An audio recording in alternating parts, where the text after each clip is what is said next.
سلام بچه، امروز اومدیم در مورد مقوله یخزدگی تو دستگاه در موردش صحبت کنیم. از خونه که میخوایم برید بیرون معمولا تو مسافرت همه عادت دارن دستگاه رو از برق و گاز و اینا همه بکشن برن. خواهشن این کارو نکنید. شما سیستم دفاعی دستگاه رو ازش دارید میگیرید. سیستم دفاعی دستگاه یعنی چی؟ وقتی میگیم نه گاز قطع باشه نه برق، فقط شما ولوم دستگاه رو حالت خاموش که بذارید. ما اینجا الان شبیه سازی کردیم. وقتی دستگاه به منفی برسه ما یه ظرف درست کردیم، یه انتیسی تو یخ گذاشتیم که شما ببینید چه اتفاقی میفته.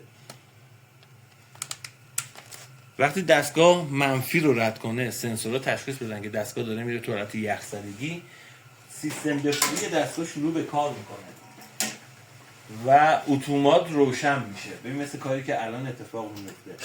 با اینکه دستگاه ما خاموشه، دستگاه اتومات شروع میکنه کار کردن، چون دما به منفی رسیده. سیستم دفاعی دستگاه شروع به کار میکنه. شما شاید از خونه رفته باشی بیرون، میای تو خونه میبینی دستگاه تو خاموش کردی ولی روشنه و این حروفی که رو دستگاه رو میبینی آف و آفه. این یعنی سیستم ضد یخی شروع به کار میکنه. تایمش هم 3 تا 5 دقیقه است. هیچ نگرانی نداشته باشی. انقدر کار میکنه یخ داخل دستگاه بین بره و همه چی رو حالت نرمال بمونه. فقط لطفاً از خونه که دارید خارج میشید آب و گاز دستگاه رو قطع نکنید که سیستم دفاعی دستگاه رو ازش نگیرید.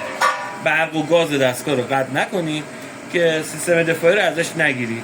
تو این حالت خود دستگاه آماده هر نوع مقابله با یخزدگیه. ممنون میشم ازتون.